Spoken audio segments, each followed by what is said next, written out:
I'll straight dive into in terms of just the vision. I think very important. We're taking a really bold vision to move from 1,800 GCCs to 5,000 GCCs. Because we clearly believe two things that are happening. One is the world is changing in terms of not just even of the Fortune 2000, only 67% are not there in India. And second is we're seeing a mid-market change. So there's a lot of mid-market companies, $100 to $1 billion, also coming to India. So we clearly believe that is one potential. Second is from today's employment, that is direct, induced, and indirect, 10 million, we think that that can go up to 25 million. And a gross value added, anywhere between 470 to 600 billion, is something that this will contribute. So it will go to 3% of India's GDP from the current 2%. And clearly, Gunjan spoke about some of it in terms of some of the key priority sectors moving from BFSI, consumer products, now to more, for example, in terms of aviation, defense, electronic design. And also, of course, in terms of the emerging areas, which is in terms of quantum and things like that. I'll just move into four key factors. I think we've spoken about talent, infrastructure, location, and IT and the ecosystem.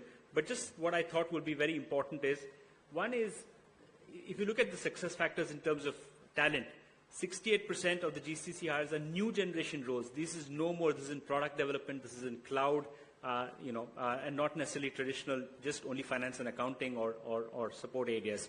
Second is, even now, only 43% of our industry are, the graduates are ready and not necessarily have. The most important thing is also senior leadership roles. This is going to move from 6,500 to 30,000 people. So we need to have a right pipeline as well. A couple of things in terms of infrastructure. Clearly, there's a digital-first infrastructure that is doing, not just the physical, and I'll talk a little bit about that. Locational capability, I think the tier 2 cities offer quite a bit, but I think there needs to be infrastructure and other things that need to improve in the tier 2 cities. And of course, in the ecosystem, which is very important, and I'll talk a little bit about that as well.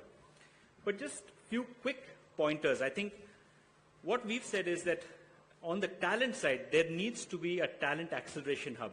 So really, acceleration hubs that can bridge the gap between the universities and what are the requirements. So really doing that and using areas like AI, Gunjan spoke about AI, to actually help in the skilling and reskilling programs.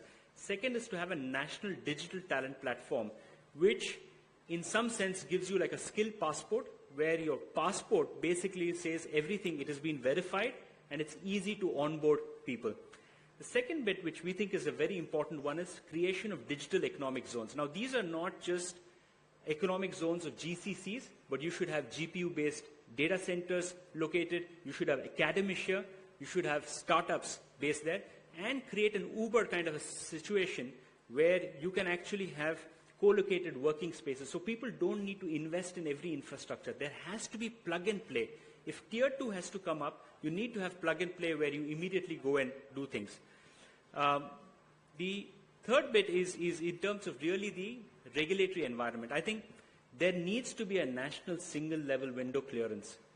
For a GCC, if they have to take 15, 16 approvals, including, let's take pollution control, these are services. Can we ensure the Singapore model of where, for example, they take the clearance and maybe after 5-6 months they get an audit done, but not necessarily stop you. So I think that is one thing. I think CBDT, I think you clearly spoke about in terms of both in terms of the advanced pricing as well as safe harbor. I think that is very important as well. And finally, just what we believe is in terms of from an investment promotion, I think there should be a clear focus on whom to target, which is existing GCCs, as well as, for example, in terms of those who don't have GCCs. Second is traditional markets, but also newer markets. If you look at our Asia-Pacific market, it's only 7% of GCCs. And finally, I think there should be an investment facilitation with clearly a national GCC council, along with support cells, which is for investment promotion, which is for talent, and some of the other areas, regulatory reforms, and of course an advisory group. If you like the video, do like, comment, share and subscribe.